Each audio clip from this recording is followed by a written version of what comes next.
أعوذ بالله من الشيطان الرجيم بسم الله الرحمن الرحيم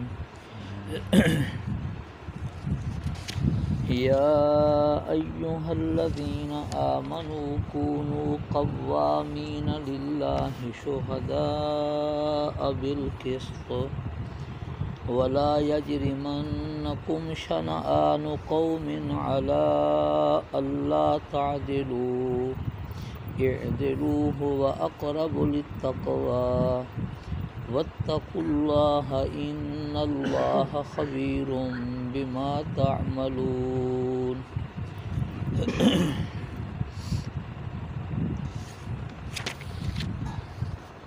سورۃ مائدہ کی یہ 8ویں آیت ہے جو تلاوت کی گئی ہے۔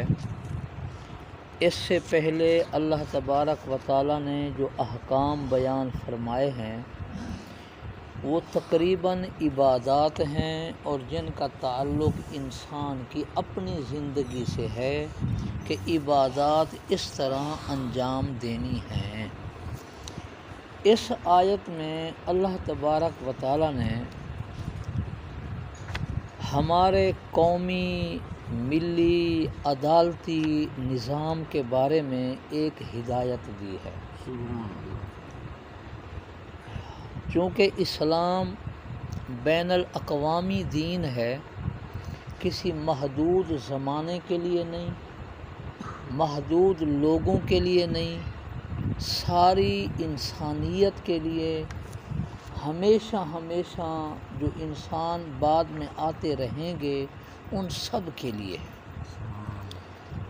اللہ تبارک و تعالیٰ نے فرمایا اے ایمان والو، تمہارے ایمان کا تقاضا یہ ہے کونو قوامین للہ، شہرت کے لیے نہیں، دکھاوے کے لیے نہیں، محض اللہ کی رضا کے لیے احکام پر پورے عمل کرنے والے بن جاؤ۔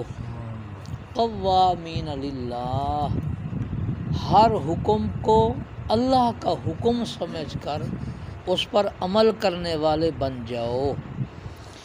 اور اگر گواہی شہادت کی ضرورت پڑے تو شہداء بالقسط، پھر انصاف کے ساتھ گواہی دینا، اس میں گڑبڑ کسی قسم کی نہ ہو۔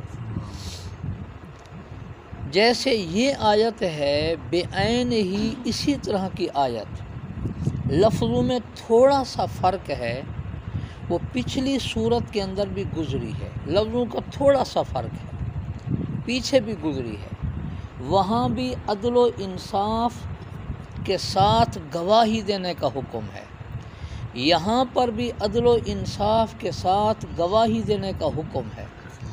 پر فرق یہ ہے کہ عام طور پر جب آدمی کو گواہی دینے کا موقع آتا ہے تو گواہی میں گڑبڑ جو ہوتی ہے دو وجہوں سے ہوتی ہے۔ ایک، اپنوں کی طرفداری انسان کو کھا جاتی ہے۔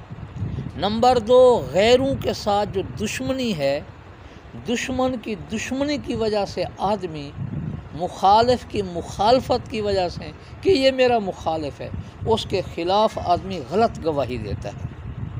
تو اپنوں کی طرفداری کرتے ہوئے بھی غلط گواہی دے بیٹھتا ہے آدمی، اور مخالفین کی مخالفت کی وجہ سے بھی غلط گواہی دیتا ہے۔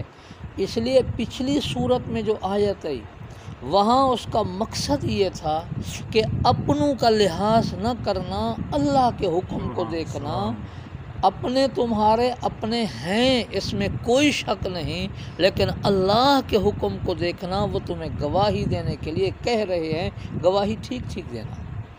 اور اس آیت کا مقصود جو آج پڑھی گئی ہے اس میں ہے کہ کسی دشمن کی دشمنی کو نہ دیکھنا، مخالف کی مخالفت کو نہ دیکھنا کہ گواہی غلط دے بیٹھے، بلکہ اللہ کو سامنے رکھ کر، چاہے تمہارے سامنے کیسا دشمن کیوں نہ ہو، کیسا مخالف کیوں نہ ہو، تم نے صحیح گواہی دینی ہے۔ اس کا نتیجہ یہ ہوگا تیرا ایمان بچ جائے گا، اور تیری گواہی کی وجہ سے ممکن ہے کہ ان کو بھی ایمان کی توفیق مل جائے۔ انگریزوں کے زمانہ میں ایک مسئلہ چھڑ گیا تھا ہندوستان میں، ایک زمین کے اوپر ہو گیا تھا جھگڑا۔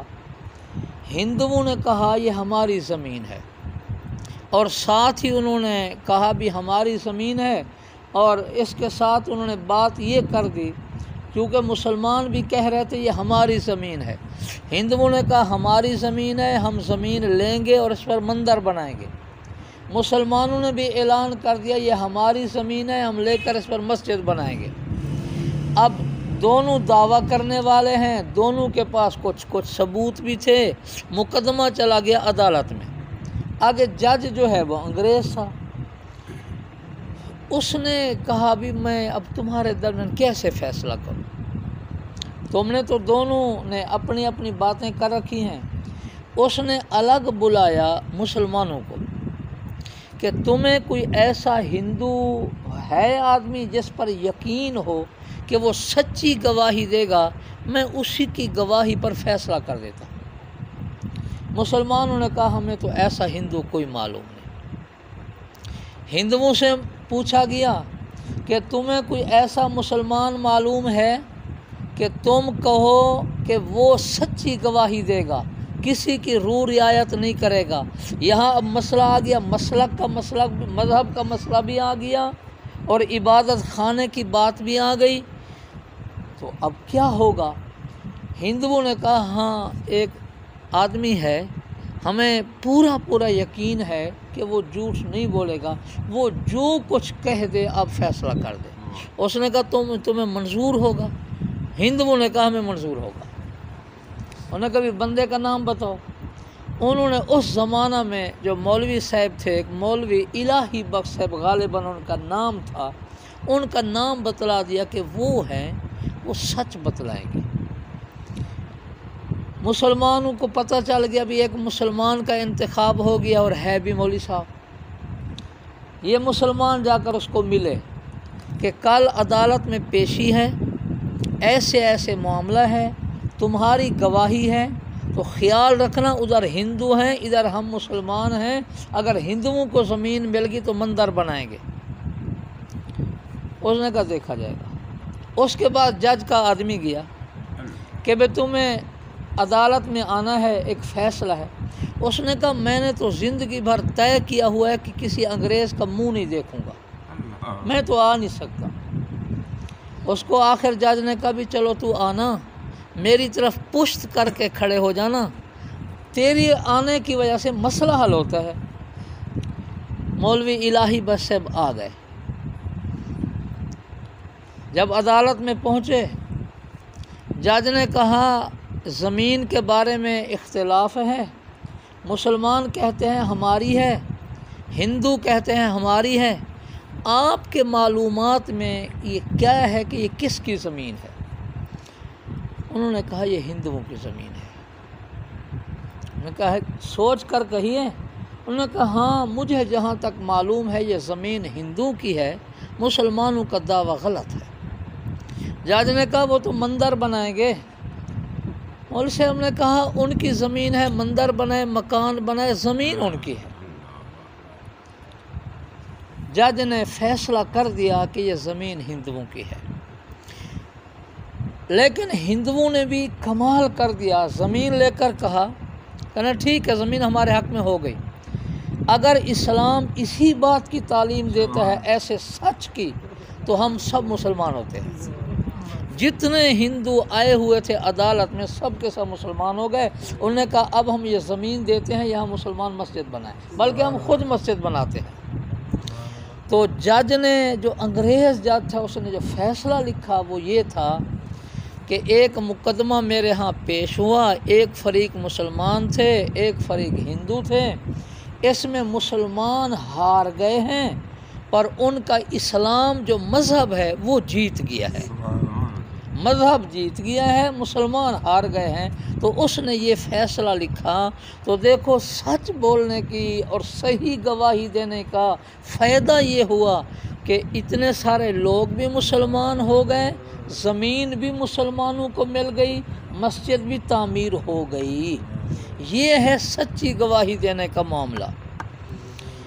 اس لیے اللہ پاک نے فرمایا وَلَا يَجْرِمَنَّكُمْ شَنَآنُ قوم، کسی قوم کی مخالفت میں آ کر تم ایسے نہ کرنا کہ اللہ تعدلوا، کہ انصاف کا دامن چھوڑ دو، ایسے نہ کرنا، انصاف کے ساتھ گواہی دینا۔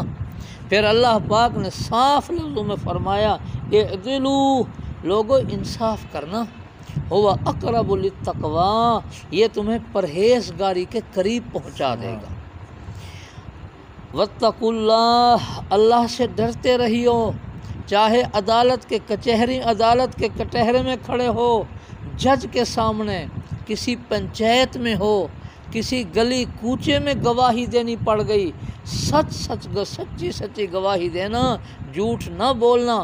کل کو میرے سامنے آؤ گے، ان اللہ خبیر بما تعملون، میں اللہ تمہارے تمام اعمال سے باخبر ہوں، کہاں کہاں کس موقع پر کتنا جھوٹ بول کر آئے ہو اور کتنی جھوٹیاں گواہیاں دے کر آئے ہو۔ آج کے زمانہ میں سچے گواہ اور موقع کے گواہ تو ہمارے پاس ہوتے نہیں۔ جتنے گواہ عدالت میں پیش ہو رہے ہیں، اگر ان کی تحقیق کی جائے تو تقریباً وہاں گواہ موقع کا تو ہوتا ہی کوئی نہیں۔ اور آج کل تو گواہی دینے کے لیے لوگ تیار ہی نہیں ہوتے، کیونکہ ہماری عدلیہ کا نظام ہی ایک ایسا چل پڑا ہے کہ جس کا نام گواہی میں آ جائے وہ مرتے وقت کہہ کر جاتا ہے کسی کے گواہ نہ بننا۔ شریعت نے جہاں یہ تعلیم دی ہے کہ گواہوں کو سچی گواہی دینا، وہاں مدعی اور ملزم کو بھی کہا ہے وَلَا يُغَارَّ۔ اپنا پیچھے یہ آیت گزر چکے ہیں سورۃ بقرہ میں کہ کسی طرح لکھنے والے کو، گواہی دینے والے کو بھی پریشان نہ کرنا۔ آج تو ان کا وقت ضائع کیا جاتا ہے، نامعلوم کیا اور کیا ان کے ساتھ معاملہ ہوتا ہے۔ اس لیے آج گواہی دینے سے لوگ ڈرتے ہیں، کیوں؟ ہمارا نظام ہی ایسا ہو گیا ہے۔ اگلی آیت میں اللہ فرماتے ہیں وعد اللہ الذین آمنوا، اللہ کا وعدہ ہے ایمان والوں سے جو ایمان کے تقاضے کے مطابق وعملوا الصالحات، اعمال بھی اچھے کرتے ہیں۔ اچھے اعمال وہی ہوتے ہیں جو سنت کے مطابق ہوں، اخلاص کے ساتھ ہوں اور ایمان کے ساتھ کیے جائیں۔ اگر ایمان نہیں ہے، کافر ہے، عمل ٹھیک کر رہا ہے، اس کو آخرت میں کچھ نہیں ملے گا۔ ایمان ہو، اخلاص ہو اور عمل حضور علیہ السلام کے طریقے کے مطابق ہو، یہ ہیں اعمال صالحہ۔ ہم اپنی مرضی سے جو اعمال کرتے رہیں ان کو اعمال صالحہ نہیں کہا جاتا۔ ایمان ہو، اعمال صالحہ ہو، اور اعمال صالحہ کے اندر یہ بات بھی داخل ہے کہ سچی گواہی دی جائے، اور یہ بات بھی داخل ہے کہ سچی اپنا صحیح طور پر عدالت کا نظام چلایا جائے، سچ لوگوں کو ملے، انصاف ملے۔ آج تو سچ مل نہیں رہا بلکہ سچ فروخت ہو رہا ہے چند پیسوں کے بدلے۔ فرمایا ایمان ہے، اعمال صالحہ ہیں، لہم مغفرۃ و اجر عظیم، میں تمہارے گناہ بھی بخشوں گا، بہت بڑا اجر بھی تمہیں عطا کروں گا۔ اور اس کے مد مقابل اگر ایمان نہیں ہے بلکہ والذین کفروا، ساری زندگی کفر میں گزر گئی، وکذبوا بآیاتنا، میری آیات کو جھٹلاتے رہے، اولئک اصحاب الجحیم، پھر ان کے لیے تو جہنم ہے۔ اس لیے ایمان کو چھوڑ کر جن لوگوں نے کفر اختیار کیا ہے وہ سمجھ لیں کہ کفر اور جھوٹ کا نتیجہ جہنم ہے۔ کافروں سے یہ درد مندانہ اپیل ہے کہ خدا را کفر کو چھوڑ دیں، اللہ کے احکام کی تکذیب کو چھوڑ دیں، ورنہ جہنم ان کے لیے تیار ہے، صرف روح نکلنے کی دیر ہے۔ اگلی آیت میں اللہ تبارک و تعالی نے مسلمانوں کو ایک نعمت یاد دلائی ہے۔ فرمایا اے ایمان والو اذکروا نعمت اللہ علیکم، جتنی اللہ کی نعمتیں تمہارے اوپر ہیں ذرا ان کو یاد تو کرو۔ اب یہی درس ہمارے لیے بھی ہے کہ ہم میں سے ایک ایک آدمی کے اوپر اللہ پاک کی کتنی نعمتیں ہیں، جتنی زیادہ نعمتیں ہیں اتنا زیادہ شکر واجب ہے۔ اور خاص طور پر مسلمانوں کو یہاں پر کہا گیا اذ ہم قوم، جب ایک وقت آیا تھا کفار نے تمہارے متعلق ارادہ کیا تھا ان یبسطوا الیکم ایدیہم، کہ اپنے ہاتھ تمہاری طرف دراز کریں، تمہیں نقصان پہنچائیں عین موقع پر، فکف ایدیہم عنکم، اللہ نے کافروں کے ہاتھ کو روک دیا، تمہاری مدد کی۔ ایسے موقع ایک نہیں بے شمار موقع آئے ہیں کہ مسلمانوں کے پاس جب قوت نہیں تھی، طاقت نہیں تھی، کافروں کے پاس سارا زور تھا، اللہ نے ایک ایک مشکل وقت پر مسلمانوں کی مدد کی ہے۔ اور ایسے ایک دو واقعات نہیں، پوری تاریخ اس سے بھری ہوئی ہے۔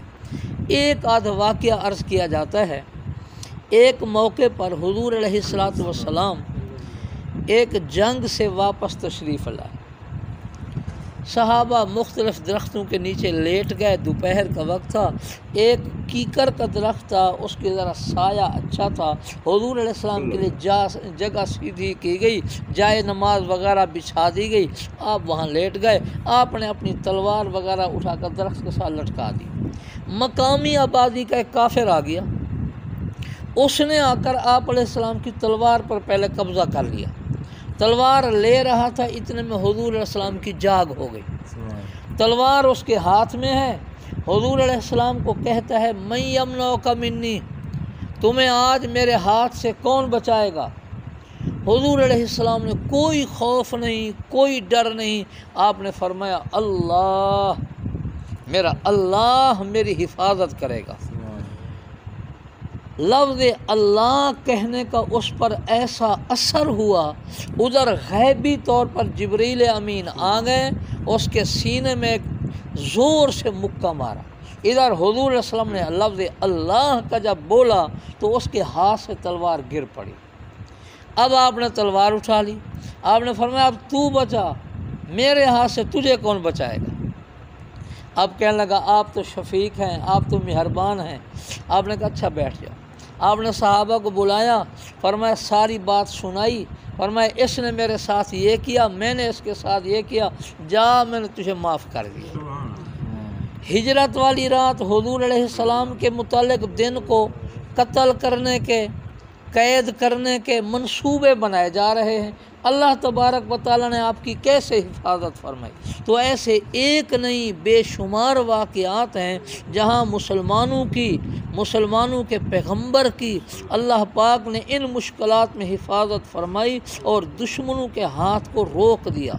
اللہ فرماتے ہیں جب اس اللہ کے تمہارے اوپر ایسے ایسے احسانات ہیں تو واتقوا اللہ، اس اللہ سے ڈرتے رہو، اس کے احکام کی خلاف ورزی نہ کیا کرو۔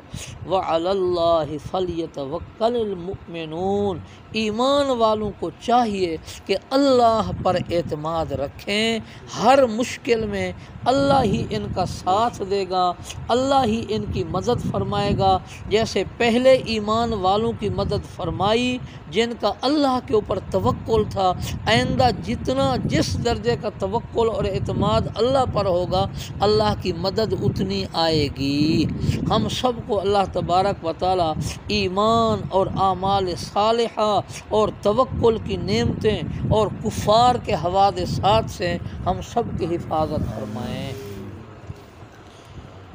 الحمدللہ رب العالمین والعاقبۃ للمتقین والصلاة والسلام علی سید الانبیاء والمرسلین۔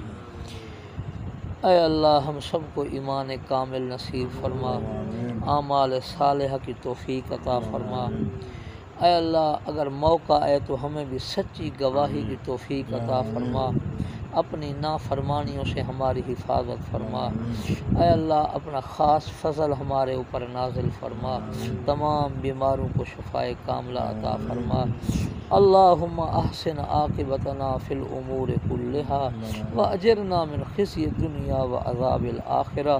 اے اللہ ہمارے ہر معاملے میں بہتری کا معاملہ فرما۔ اے اللہ دنیا کی رسوائی سے بچا، آخرت کے عذاب سے ہمیں محفوظ فرما۔ ہم سب کی بخشش فرما کر آخرت میں جنت الفردوس میں اعلیٰ مقام نصیب فرمائے۔ صلی اللہ تعالی علی خیر خلقہ محمد و آلہ و صحبہ برحمتک یا اللہ